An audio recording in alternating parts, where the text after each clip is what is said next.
সভাপতি, শতবর্ষ উদযাপন কমিটির সম্মানিত সভাপতি, বড়াইগ্রাম উপজেলা পরিষদের সম্মানিত উপজেলা নির্বাহী অফিসার জনাব লাইলা জান্নাতুল ফেরদৌস, প্রধান অতিথির আসন অলঙ্কিত করেছেন আমাদের আলোর দিশারি নাটোরের উজ্জ্বল তারকা স্বাস্থ্যসেবা বিভাগের সম্মানিত সচিব জনাব মোহাম্মদ সাইদুর রহমান।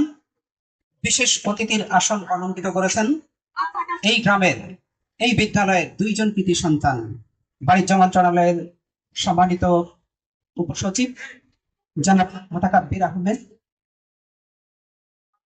মৎস্য অধিদপ্তরের প্রধান বৈজ্ঞানিক কর্মকর্তা জনাব শাহিদ আলী।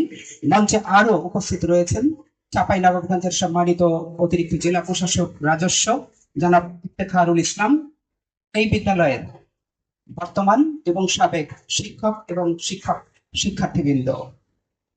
আমি একজন গণমাধ্যম কর্মী। সারাদিন আমি ছুটে বেড়াই, ঘুরে বেড়াই এই প্রান্ত থেকে ওই প্রান্তে, কিসের খোঁজে? মানুষের খোঁজে, মাটির খোঁজে, আলোর খোঁজে আমার এই পথ চাল। তাহলে কথা আসে, মানুষ কি নেই? আমাদের আধ্যাত্মিক দার্শনিক জালালউদ্দিন রুমির একটি কথা আমার এখানে বসে থেকে মনে পড়ছিল। উনি বলেন, মানুষ কোথায় খুঁজি শুধু বারবার, পোশাকি পাথর দেখে নয়নে আমার। এই যে মানুষের ভিড়ে আমার যে খুঁজে বেড়ানো মানুষ, সেই মানুষটার খোঁজ নেই, কোথায় যেন মিলিয়ে গেছে। যে মানুষ চাই সেই মানুষ নেই, মাটি নেই। কাজী নজরুল ইসলামের ও ভাই খাঁটি সোনার চেয়ে খাঁটি আমার দেশের মাটি, মাটি আছে কিন্তু কোথায় যেন একটা হাহাকার। মাটির যে সোনা ফলা মাটি থাকবে, সেখানে মানুষ থাকবে, খনিজন থাকবে, এরকমটা নেই। কোথায় সব মিলিয়ে গেল? আমি মাটির খোঁজে ছুটে বেড়াই, হঠাৎ করে খোঁজ পাই ঘর মাটি। আমি জানতে পারি আজ থেকে 100 বছর আগে, 100 বছর আগে এই গ্রামীণ জনপদে একটি বিদ্যালয় প্রতিষ্ঠা করেছিলেন এই এলাকারই কিছু গুণীজন, কিছু কৃতি সন্তান। আজকের এই দিনে যারা এই 100 বছর আগে এই বিদ্যালয়টি স্থাপনে অনন্য ভূমিকা পালন করেছিলেন, আমি তাদের রুহের মাগফিরাত কামনা করি।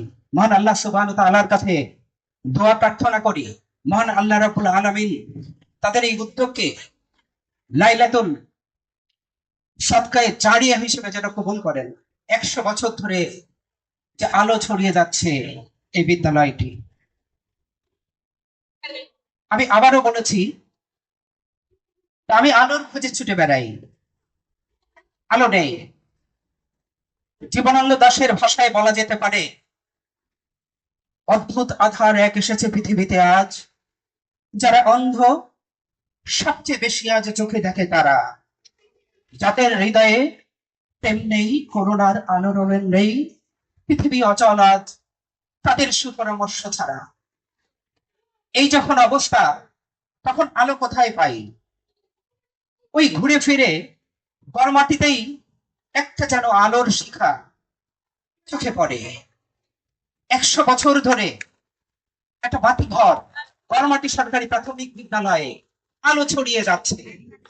আমি জানতে পারি এইখানকার 100 বছরের শিক্ষা প্রতিষ্ঠান থেকে যারা শিক্ষার হাতে খড়ি নিয়েছিল, তারা আজকে প্রায় 20 জন ব্যক্তি তারা চিকিৎসক হয়েছেন, অ্যাডমিন ক্যাডারে নিয়োজিত হয়েছেন, সরকারের গুরুত্বপূর্ণ পদে আসীন হয়েছেন। আমি এই আলোকিত মানুষজনের সন্ধানে পর মাটিতে ছুটে আসে। আমার এই যাত্রা কখনো থামবে না। আজকে আমার দায়িত্বের বন্ধি বেড়ে গেল।